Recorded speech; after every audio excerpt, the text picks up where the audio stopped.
بہت خوبصورت سوال ہے یہ۔ مال و دولت جمع کرنے کا کہیں حکم نہیں ہے۔ اگر ہم نبی کی صلی اللہ علیہ وسلم کی زندگی اٹھائیں تو کبھی ان کو زکوٰۃ دینے کی نوبت نہیں آئی۔ کیوں نہیں آئی؟ کیا ان کے پاس مالی غنیمت نہیں آ رہا تھا؟ زکوٰۃ تو اس وقت دیتے جب ایک سال تک ان کے پاس وہ پیسہ اسٹاک رہتا، خرچ کر دیا۔ اب انہوں نے حضرت عثمان بن عفان کی ایگزامپل دی۔ حضرت ختیجہ مالدار تھیں، تجارت کرتی تھیں، انتقال کے وقت کتنا پیسہ چھوڑ کے گئی تھیں؟ کیا تھا ان کے پاس؟ کچھ نہیں تھا۔ اس کا مطلب کیا ہے؟ جو مال و دولت آ رہا ہے وہ آپ کے لیے نہیں ہے، آپ کی ذات کے لیے نہیں ہے۔ It's in a cycle for the other people, دوسرے لوگوں کے لیے، دوسروں کی فلاح کے لیے، اس کاز کے لیے جس کے لیے آپ کھڑے ہوئے ہیں، اسلام کی کاز کے لیے۔ میں آپ کو ایگزامپل دیتا ہوں۔ آپ کے پاس کھانے کو نہ ہو لیکن آپ کے پاس اسلحہ اچھا ہونا چاہیے۔ کیوں ہونا چاہیے اسلحہ؟ تاکہ آپ مسلمانوں کا دفاع کر سکیں، ہیومینٹی کا دفاع کر سکیں۔ مسلمانوں کا دفاع کا مطلب یہ ہے کہ پورے جو انسانیت ہے جس کا علمبردار ہے اسلام، اس کا دفاع کرنا ہے، دشمنوں سے بچانا ہے۔ اب مولانا مودودی نے بڑی خوبصورت بات ایک جگہ کہی تھی کہ جو بچے ہیں مذہبی ذہن رکھنے والے، دینی تربیت حاصل کرنے والے، ان کو بھی ہر بڑے عہدے پہ پہنچنا چاہیے، ڈاکٹر، انجینئر، بڑے بڑے سائنٹسٹ۔ کیوں؟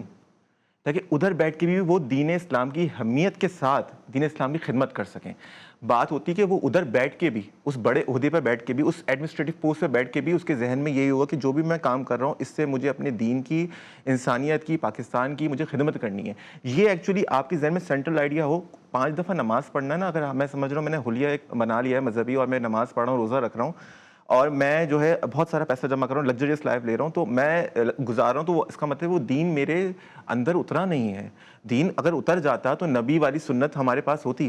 حضرت عبد الرحمن بن عوف کی جب انتقال ہوا ان کا، تو ابو ذر غفاری اس وقت شام میں تھے، انہوں نے اس پہ کمنٹ کیا تھوڑا سا کہ بھائی ان کو لگا کہ اتنا مال و دولت جمع تھا ان کے پاس تو ان کا تو حساب بہت لمبا ہوگا، جس پہ ادھر دوسرے صحابہ کرام بھی موجود تھے۔ انہوں نے کہا اگر وہ حلال طریقے سے تھا اور اگر وہ اس میں زکوٰۃ دیتے تھے تو کوئی جرح نہیں ہوگی۔ تو اس پہ انہوں نے بہت ہی خوبصورت جملہ کہا جو مجھے بہت پسند ہے، اور میں اپنے اکثر لیکچرز میں کوٹ کرتا ہوں کہ کیا نبی کے زمانے میں اتنا پیسہ رکھنا بھی الاؤ تھا یا نہیں تھا؟ نبی کی حیات میں ہمارے سامنے مولا علی کی زندگی ہے، خلفائے راشدین کی زندگی ہے، کیا وہ اتنا پیسہ رکھتے تھے اپنے پاس؟ حضرت عمر کا آپ کو واقعہ پتہ ہے، کپڑا انہوں نے دوسرا لیا جو ان کے بیٹے نے ان کو دیا تھا، سوال پوچھا گیا تو کیا یہ چیزیں مال غنیمت جو ہے وہ جمع ہوگا بیت المال میں، ادھر سے ڈسٹریبیوٹ ہوگا، یہ چیزیں، اور آپ کی جو کاز ہے، علامہ اقبال مومن کی ڈیفینیشن کیا بتا رہے ہیں؟ خودی سے مطلب یہ کہ یو ہیو رائزن ابو۔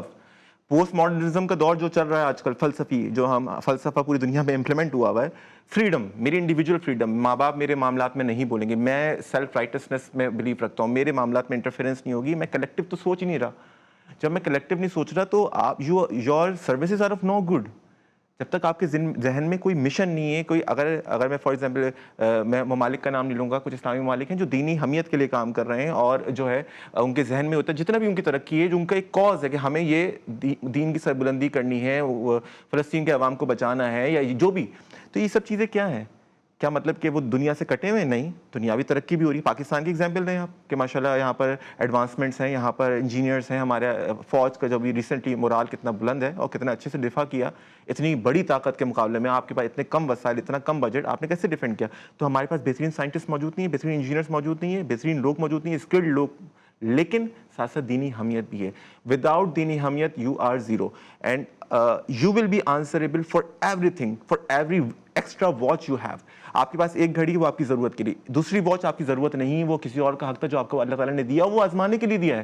یعنی آپ یہ کہہ رہے ہیں کہ معاشرے میں اگر غربت ہو، افلاس ہو، تو اس صورت میں علماء دین کو، اور خاص طور پہ وہ لوگ کہ جو عوام کو گائیڈ کرنے کی پوزیشنز پر ہیں، ان کو اس طریقے کا لائف اسٹائل نہیں اپنانا چاہیے۔ بالکل بھی نہیں، 100% نہیں۔ بلکہ معاشرے میں اگر عیاشی بھی ہے، معاشرہ بہت خوشحال بھی ہے، علماء کرام کی، اساتذہ کرام کی، ڈاکٹر صاحبان کی، لیڈران کی، پولیٹیکل لیڈرز کی ذمہ داری ہے کہ وہ اپنی اگزامپل سادگی میں رکھیں گے۔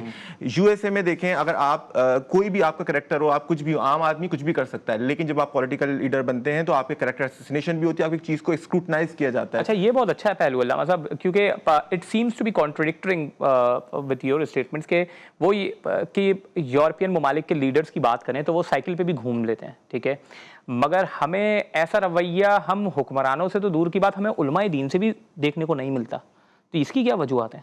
یہ وہ تلخ حقیقت ہے کہ جو ڈاکٹر صاحب نے کہا کہ جس پر ہم جو ہے وہ عملی طور پر پریکٹیکلی کچھ بھی کرنے کے لیے جو ہے نا تیار نہیں ہے۔ اگر آپ دیکھیں تو آج ہمارا ایک بڑا مذہبی طبقہ، حالانکہ میں خود بھی ایک عالم دین کے طور پر یہاں آیا ہوں، لیکن میں آپ کے سامنے بالکل برملا یہ بیان کروں گا کہ ایک ایسا بھی طبقہ ہے کہ جو آپ دیکھتے ہیں کہ اگر بیانات کی حد تک تو ان کی گفتگو دیکھیں تو عوام بیٹھ کے رو رہی ہوتی ہے، لیکن جب خود پریکٹیکلی دیکھیں تو ان کے اپنے نجی معاملات بہت مختلف نظر آتے ہیں۔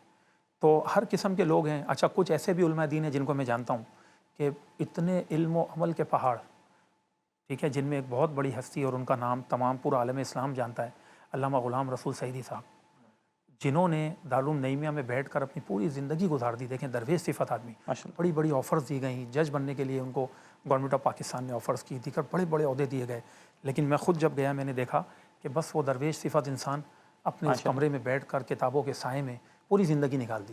تو ہر قسم کے لوگ ہر قسم کے طبقے میں موجود ہوتے ہیں ہمیشہ۔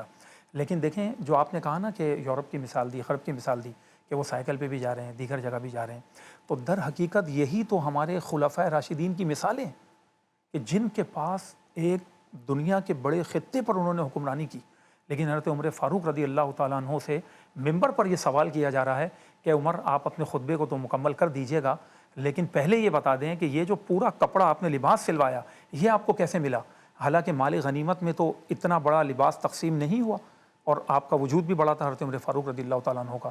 تو اس طریقے کے دیکھیں اس وقت کے حکمرانوں کے بارے میں بھی فوراً سے پہلے سوال کر لیا جاتا۔ پھر آپ نے اپنے شہزادے حضرت عبداللہ ابن عمر رضی اللہ تعالیٰ عنہ کو بلایا، اور پھر انہوں نے بتایا کہ میں نے اپنے حصے میں سے اپنے والد محترم کو یہ کپڑے کا ٹکڑا دیا تھا جس سے پورا لباس سل گیا۔ تو یہ پریکٹیکلی ہم کیا کر رہے ہیں؟